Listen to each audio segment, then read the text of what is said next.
Today we are looking at 10 things that lived in every American man's garage between 1940 and 1955. Each one could be operated with a single hand, no assistant needed. No second grip required, no wife holding the flashlight at the wrong angle while you argued about whether the bolt was metric or standard. These tools were built for the man who worked alone, and they worked every single time. Number 1 is the tool that did everything and cost almost nothing. Let us get into it. Number 10, the Yankee push drill. A steel cylinder the length of a forearm with a spiral shaft inside and a knurled handle on top. You pressed down and the bit spun. You released and the spring brought it back. One hand, one motion. A clean pilot hole in soft wood in under 2 seconds. No cord. No battery, no trigger. The drill bits stored inside the hollow handle, held in place by a threaded cap that doubled as a palm rest. A man could hold a cabinet hinge flush against a door frame with his left hand and drill every pilot hole with his right without setting anything down, without switching tools, and without asking for help. The Stanley No. 41 and the North Brothers Yankee were the two dominant models. Both were manufactured in the United States. Both used the same spiral ratchet mechanism patented before the turn of the century. And both could be rebuilt with nothing more than a replacement spring and a drop of oil on the spiral shaft. The cordless drill replaced it. The cordless drill also weighs 4 times as much, requires a charged battery, and takes 6 seconds to find the right speed setting before you can make a hole that the push drill would have finished in 1. We did not replace the push drill because it stopped working. We replaced it because the replacement had a trigger and a light, and that felt like the future. Number 9, the ratcheting screwdriver. A single tool with a 3-position switch on the shaft, forward, reverse, locked. The bits stored in the handle behind a screw cap. Flathead on one end, Phillips on the other, and a stubby bit for tight spaces where nothing else fit. The ratchet mechanism meant the wrist never had to reposition. One continuous forward motion drove the screw. The hand never left the handle. The fingers never lifted. The palm stayed locked on the grip and the shoulder did no work at all. A man could drive 40 screws into a sheet of plywood without fatigue because the tool did the geometry for him. The ratcheting screwdriver hung on a nail above the workbench in every garage in America because it handled 90% of what household repair actually required. A loose cabinet knob, a sagging door hinge, the outlet cover that had been dangling by one screw since March, the strike plate on the front door that nobody ever tightened because nobody could find the right screwdriver. This tool was always the right screwdriver. It lived in the shirt pocket or the back pocket or the apron pouch. It came out 20 times a day and went back in without ceremony. The man who owned one never yelled for help. He just fixed it. Number 8, the automatic center punch. A brass cylinder the size of a fat pencil with an internal spring and a hardened steel tip. You place the tip where you wanted the mark, press down until the spring released, and the punch struck once with perfect force. One hand, one motion, one dimple, exactly where it was needed. Without a center punch, every drill bit walked across the surface before it bit. The hole ended up a 1/16 of an inch from where it was supposed to be, and a 1/16 of an inch mattered when you were mounting a lock, aligning a hinge, or drilling into a pipe flange where the bolt pattern had no tolerance for error. The automatic punch removed the hammer from the equation. No second hand needed to hold the punch steady while the other swung. No flinch when the hammer got close to the fingers. No missed strike that dented the workpiece instead of the punch. The spring delivered the same force every time, in the same spot, with no variation. It cost $1.25 at the hardware store. It lasted 40 years without maintenance. And the man who owned one drilled straighter holes than the man with a $500 drill press who never learned to mark his work first. Number 7, The wing divider. Two steel legs joined at a hinge with a threaded arc between them for fine adjustment. It looked like a compass from a geometry class, except it was made from forged steel and the points were hardened enough to scribe lines into sheet metal. The wing divider did 3 jobs. It transferred measurements from one surface to another without a ruler. It scribed circles on metal and wood with a single hand rotation. And it stepped off equal distances along a line by walking the points forward in alternating arcs, each step identical to the last because the setting never changed. A man building a shelf could measure the spacing for 5 brackets in under 10 seconds by walking the divider across the board. No pencil, no tape measure, no math. The spacing was perfect because the tool enforced it mechanically. The modern method involves a tape measure, a pencil, and a calculator. 3 tools to do what one tool did faster with fewer mistakes. Wing dividers are still manufactured, but almost no home workshop has one anymore. The man who used one understood that measurement was not about numbers, it was about relationships. This piece is the same width as that piece. This hole is the same distance from the edge as the last one. The divider made those relationships physical and permanent without requiring the user to read, calculate, or remember a single digit. Number 6, the breast drill, a hand crank drill with a curved chest plate on the top end. The user leaned into the plate with his sternum, freeing both hands to guide the crank and steady the work. But in practice, the chest plate meant one hand could do most of the work while the other held the piece being drilled.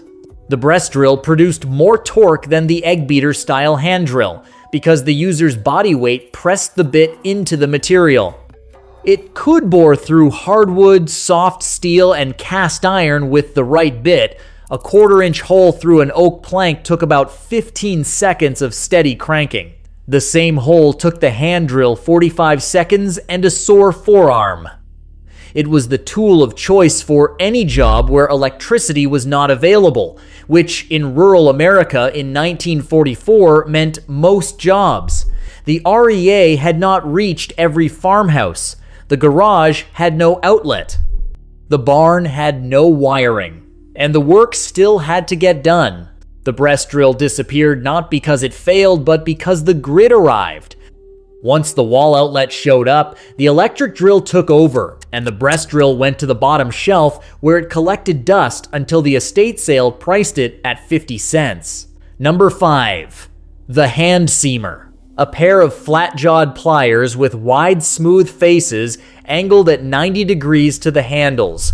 One hand squeezed, and the sheet metal bent into a clean fold along a straight line. Ductwork, flashing, drip edges, gutter repairs, every bend made by hand, by eye, by feel. The hand seamer did not require layout lines because the jaw width was the layout. A 3-inch jaw produced a 3-inch fold every time. The man did not measure the fold. He measured the jaw once and then trusted it for the rest of his career. A furnace duct that had separated at the seam got fixed in the basement in 4 minutes. The seamer bent the tabs back into place, the joint was hammered flat, and the duct went back to pushing warm air before the house got cold. No sheet metal shop, no contractor. No estimate. No appointment 2 weeks from Thursday. The modern homeowner calls an HVAC company, waits 3 days for a technician, and pays $200 to watch a man do exactly what the hand seamer did in 1946 for free. The tool cost $3. The knowledge cost nothing. The combination made the man independent. Number 4, the tap handle with a T-bar. A small T-shaped handle with a square socket in the center that accepted interchangeable taps for cutting threads into metal. One hand held the workpiece, the other turned the tap. Clockwise a half turn to cut. Counterclockwise a 1/4 turn to break the chip. Repeat until the threads were complete. A stripped bolt hole in an engine block did not mean a trip to the machine shop. It meant 5 minutes with a tap and a drop of cutting oil. The threads came back cleaner than the originals because the tap cut fresh steel, while the old threads had been worn smooth by years of repeated removal and reinstallation. Every man who worked on his own car owned a tap and die set. The taps cut internal threads. The dies cut external threads. A bolt that had been stretched, damaged, or corroded could be restored to factory spec on the workbench in less time than it took to drive to the parts store and buy a replacement. The tap handle worked with one hand because it had to. The other hand was always occupied, holding the part in the vise, feeding oil into the hole, clearing chips with a rag.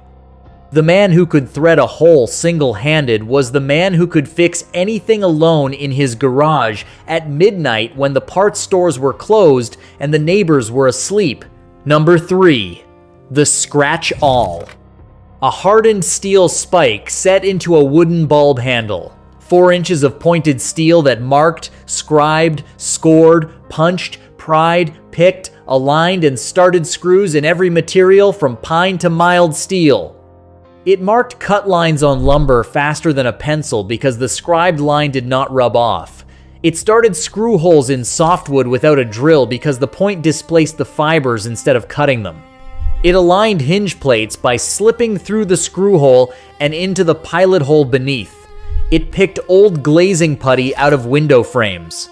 And it pried small finish nails out of trim boards without marring the surface when the claw hammer was too aggressive.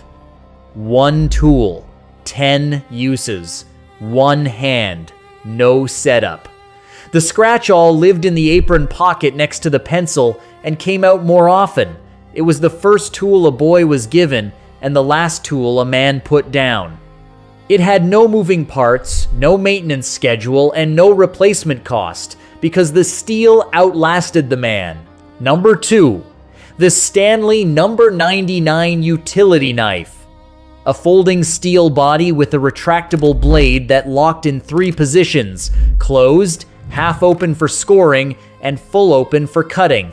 1 hand opened it, 1 thumb advanced the blade. 1 finger retracted it. The whole operation took less than a second and never required looking away from the work. It cut rope, twine, cardboard, roofing paper, gasket material, electrical tape, leather, rubber hose, linoleum, drywall, and window screen. It trimmed paint drips, shaved door edges, and scored drywall seams for snapping. A man with a sharp utility knife in his pocket could process half the materials on a job site without reaching for another tool. The blade was replaceable, and the replacements cost almost nothing. A box of 5 blades lasted 6 months of daily use. When the edge dulled, the blade was changed in 10 seconds by loosening 1 screw, swapping the steel, and tightening it back. No sharpening required, no skill needed. Just a fresh edge whenever the old one stopped performing. The modern version uses a plastic body with a slide mechanism that jams after 2 months, and a blade change system that requires reading instructions printed in 4-point type on the back of the package. The steel original is still out there, still opening, still closing, and still cutting everything the plastic one pretends it can. Number 1. The folding rule. 6 feet of boxwood and brass in a package that fit in the back pocket of a pair of work trousers. Each section hinged on a brass pivot with just enough friction to hold any angle. Extended, it was rigid enough to measure a door opening without sagging. Folded, it disappeared into the pocket and weighed less than a pack of cigarettes. The folding rule had one advantage over every tape measure ever manufactured. It was rigid when extended. A tape measure bends. A tape measure sags over 3 feet and collapses entirely over 6. A man measuring the inside of a cabinet opening with a tape measure needs 2 hands, one to hold the hook and one to read the number. A man with a folding rule pushes it into the opening with 1 hand, reads the brass extension slide, and writes the measurement on the wall with the pencil that was already in his other hand. 1 hand. Exact measurement. No help. The folding rule was standard issue in every carpenter's apron, every machinist's chest, and every homeowner's garage from 1920 through 1965.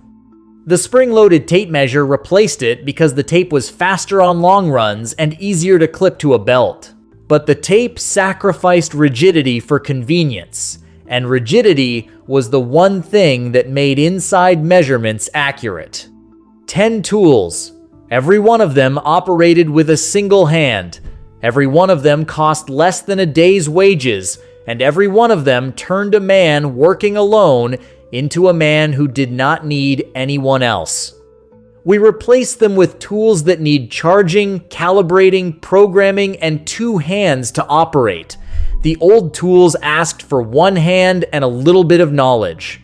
That was enough to keep a house standing and a family comfortable for a lifetime.